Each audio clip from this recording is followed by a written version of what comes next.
Finally. I thought I'd never find you. Jax, you're here. You came to save my life? Actually, I still don't know what I'm gonna do with you. Should I ram my gun down your throat now or after you explain things? I see. I take it you've spoken to the Skyans. Did you really think you'd keep your story secret forever? No, but I hoped I'd get the chance to explain everything to you before the invaders did.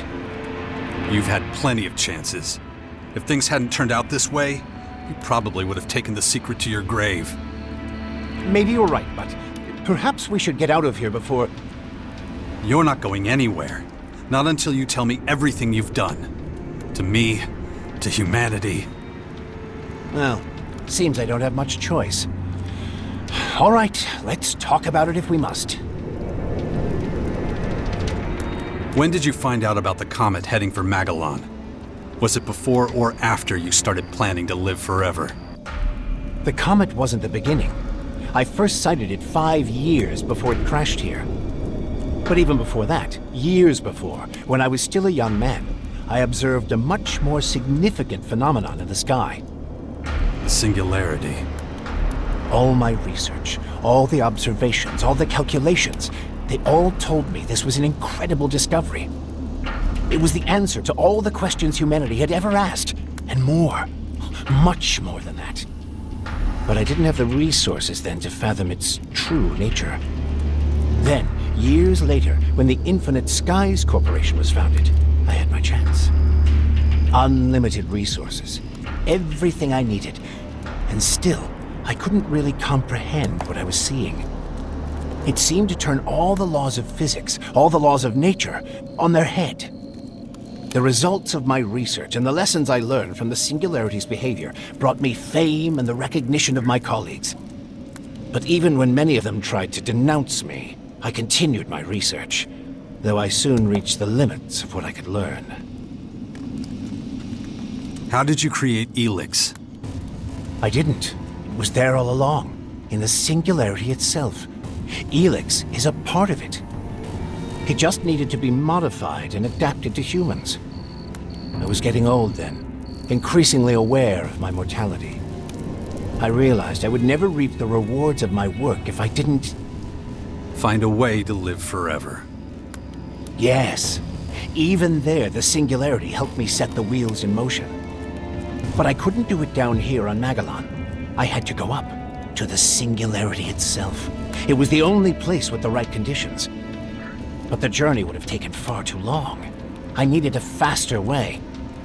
A technology you've seen for yourself. It's been a feature of the skies for years, ever since the war against the Alps. You mean the strange ring the hybrid created? Correct. An artificial wormhole. A bridge from this world to another. I sent a group of scientists through it. They came back more than 160 years later as highly developed, immortal beings. Why didn't you go yourself? Why leave it to others? Because of the comet. This rock, this tremendous destructive force on a collision course with our world.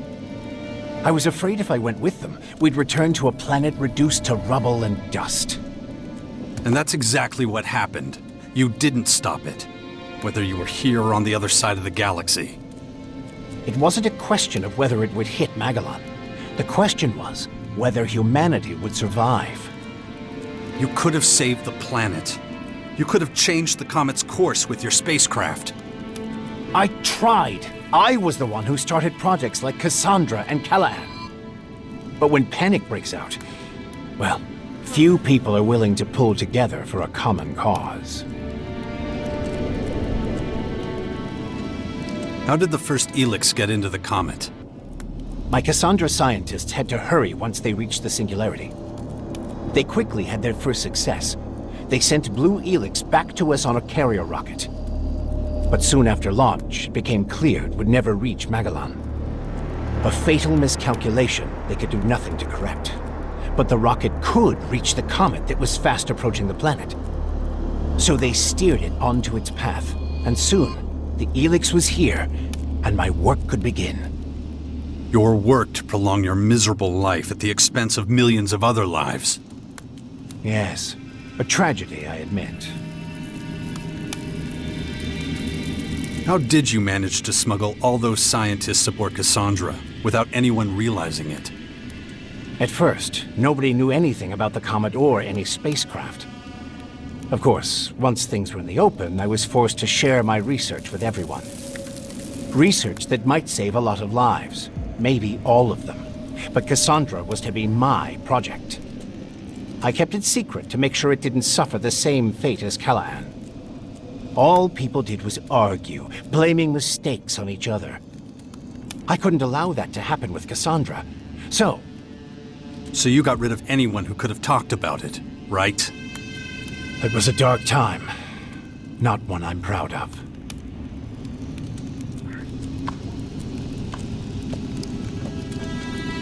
Your scientists, or whatever they are now, spoke of the singularity as if it were a god. Isn't it? It contains secrets that no one, not even I, could ever discover. Not in 1,000 lifetimes of research. It gives eternal life. It creates new life forms from nothing. It decides whether we all live or die. Principal Tayak says it's moving towards us. It could hit us at any moment. And from what you're telling me, this is nothing like a simple comet. This will destroy us all. So what is it, if not pure divinity? Stop fucking with me! How do we stop it, genius? The Skyans have been set on their path from the very beginning. It's this plan that drives them. It's their reason for being. The reason anyone who gets in its way is destroyed. Oh yeah? So what is this plan? All in good time, Jax. We need to survive this war before we can move on to the next one. What about the DNA replication? Why did you share your genes with me? I've been trying to prepare the planet for the arrival of the Skyans for years. That's what the Albs and their directive were for. And for a while it was working. But once the Albs set up the first converter in the lands of the Free People, the tide turned. The hybrid, that thing I was a part of once, sensed resistance among the Albs. There were a lot of skeptics and even saboteurs, especially among the technicians. The foundation of a hostile group, the Separatists, became inevitable. But there you were, a highly effective and confident commander. Even then, your willpower was a thing to behold. I replicated my own DNA with that of the Alb with the greatest mental strength I could find to protect myself and my legacy. It was a backup, if you will. Being in the hybrid capsule prevented me from doing anything as mundane as procreating. That explains your interest in my son.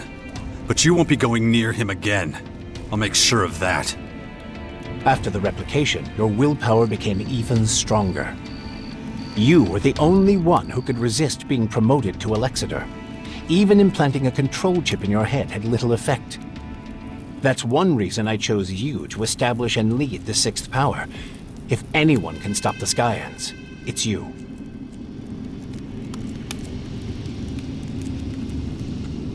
Where does this great willpower come from? What did you do to me that even the Skyans don't understand? The gifts to exercise great power over Elex are rooted in the configuration and harmonies of an individual's DNA. And willpower is one of these gifts. There are others, such as superhuman creativity or imagination, or superhuman strategic and mathematical problem-solving. You and I are not just the humanoid anomalies the Skyans would have us believe. We are Elex elementals, my friend. Our gifts give us the power to shape both ourselves and the fate of the world. Why the Sixth Power? Why so much effort? Because the Skyans want to level the planet, and I no longer have the power to stop them. I'm not one of them anymore. I'm their enemy. Who can blame them for wanting you dead? All these elaborate schemes, all that effort, for such a long time. Well, that's the price of eternal life, and I'm paying it now. And so is everyone else, you bastard. You're nothing but a murderer. Maybe, but the Skyanids are far worse. Just think of the sheer scale of what they're doing. What about what we did in those converters? Squeezing the Elex out of people. What is it you want, Jax? Justice? World peace? What's that compared to standing before God and being granted eternal life? You've done nothing but lie and manipulate me. Well, I'm done. The super soldier you bred to serve you quits right here and now. There's no need for us to be at odds, Jax. Of course there is. It's the only way I'll ever be free. Fine, if that's the way you want it. Just don't expect me to give up without a fight. If I win, I promise to honor your legacy. Your work will not have been in vain. Enough talking. Let's end this now. As you wish. Big mistake!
Shit!